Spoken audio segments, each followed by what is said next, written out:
Bande konangai vraiment il faut tous un chef de l'État, surtout biso ba Congolais, surtout ceux qui ba combattants ya IDPS. Nous devons aider Félix Tshisekedi Tshilombo na misala oyo na volonté azanango pona mboka na biso. Awa tozali na Mbujimai.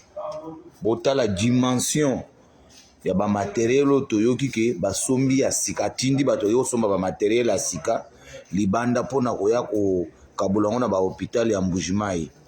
Koza likambo matériel ya sika te, koza likambo ya ba matériel moko akala. C'est comme si ba vide biloko moko soit na Zambie, bato bakendai ko somba ngo nde bakei uzo biloko wana. Bota la matériel ya ngwana. Matériel ya ngwana. Matériel ya ngwana. Tala ba bilamba ya ba infirmier to ba bango ba koma neti ba réfugié. Mboka na biso ya Mbujimai, province na biso ya Mbujimai ekoma nde place ya kozwa biloko ya poubelle, koya kopesa ba médecin, koya kotika na ba hôpital. Botala nanu ba musi. Botala ba misi. Musi ya ngwana. Botala ba musi. Musi ya ngwana. Awa na accéder na kati ya dépôt. Botala ba musi. Musi ya ngwana. Botala. Botala.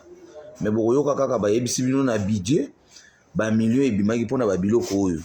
Oyo eza biloko biso to poto bako bwaka ngo na ba poubelle, bato bazo yango na bilokos. C'est-à-dire bako zo biloko ya bilokos, ba ye nango ke non, eza aide à chef de l'État. Botala nanu. Eza biloko ya soni. Eza biloko ya soni. Eza biloko ya soni. Eza biloko ya soni pona mboka na biso. Matériel musu yango na se.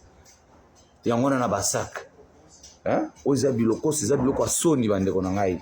Botala dimension ya ba biloko oyo. Bambeto yango oyo. Pe bazotia na kombo chef de l'État na ba biloko wana. Botala nanu. Botala. Botala bino moko. Oyo bolo bate. Hein bandeko na ngai. Mes chers amis combattants, nous devons faire l'effort de conserver le pouvoir na biso. Parce que na dimension oyo, vraiment oyo kozala sali. Oyo kozala sali.